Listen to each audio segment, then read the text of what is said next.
সাকিব খান ভাইয়ার যে লুকটা এটা আসলেই প্রশংসনীয় যে আমাদের দেশের একজন মানুষ এত সুন্দর করে নিজেকে ডে বাই ডে হচ্ছে প্রেজেন্টেটিভ করছে, এই ব্যাপারটা কিন্তু আসলে ভালো লাগে। সাকিব খান ভাইয়া তো বরাবরই হচ্ছে হিট একজন পার্সন, অ্যান্ড উনি রিসেন্ট ওনার যে গানটা ভাইরাল হলো, আমি ওনার লুক দেখে টোটালি মানে অবাক হয়ে গিয়েছি। আমি যখন ছোট ছিলাম তখন সাকিব খান ভাইয়াকে দেখে দেখে বড় হয়েছি, অ্যান্ড এখন আমি বড় হয়ে যাচ্ছি, ওনার লুক দিন দিন হচ্ছে মানে উনি আরো ইয়াং হচ্ছে। সো এই ব্যাপারটা আমার কাছে অনেক অন্যরকম, এবং ওনার রিসেন্ট যে লুকটা এটা আসলেই প্রশংসনীয় যে আমাদের দেশের একজন মানুষ এত সুন্দর করে নিজেকে ডে বাই ডে হচ্ছে প্রেজেন্টেটিভ করছে, এই ব্যাপারটা কিন্তু আসলে ভালো লাগে। ছোটবেলায় ওনার ছবি তেমন একটা দেখা হয়নি, বড় হওয়ার পর ওনার 2-3টা মুভি দেখা হয়েছে।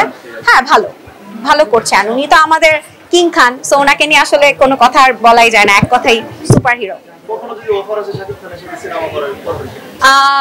সেটা আসবে কিনা জানি না, তবে মুভি আমি করতে চাই না। আমি এই দিক থেকে বললামই তো আগে থেকে, মুভি বা নাটক এই ধরনের ইচ্ছা আমার এখন পর্যন্ত নেই।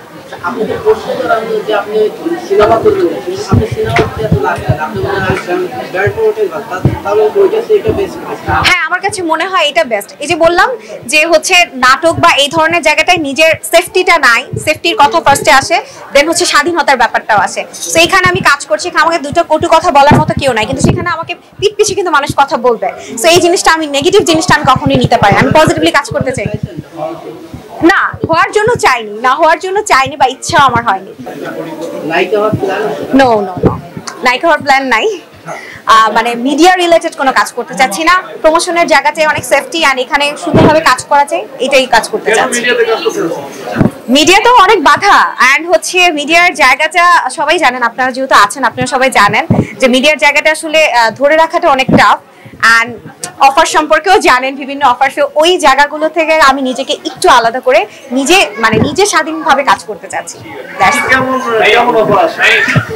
মিডিয়ার অফারে সত্যি কথা বলতে সবাই জানেন গিভ এন্ড টেকের ব্যাপারটা সবার প্রথমেই আসে। সো আমি এইসব এই জায়গা থেকে নিজেকে একটু সেফ ভাবে রাখতে চাই, অ্যান্ড প্রমোশনের জায়গা থেকে আমার কাছে মনে হয় এই জায়গাটা আমি আমার নিজের স্বাধীনভাবে চলতে পারি, এখানে আমাকে দুটো কটু কথা বলবে এমন কেউ নেই।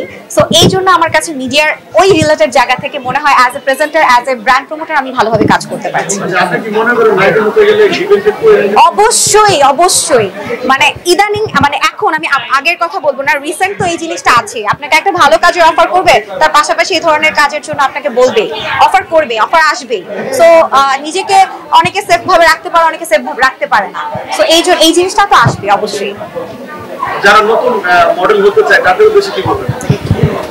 নতুন যারা মডেল হতে চায় অবশ্যই তাদের উদ্দেশ্যে বলা যে সেফ ভাবে যদি কাজ করতে চায় তাহলে ভালো, তবে এখন সেফ ভাবে কাজ করাটা অনেক টাফ। তো সেটা আসলে তারা কিভাবে নিবে, বা আমি মনে করি নিজের সেফটি নিজের কাছে, নিজেকে যত সেফ ভাবে রাখা যায় সেটা নিজের উপর ডিপেন্ড করে। সো যতটুকু তারা নিজের উপরে সেফ ভাবে কাজ করতে পারবে সেটাই।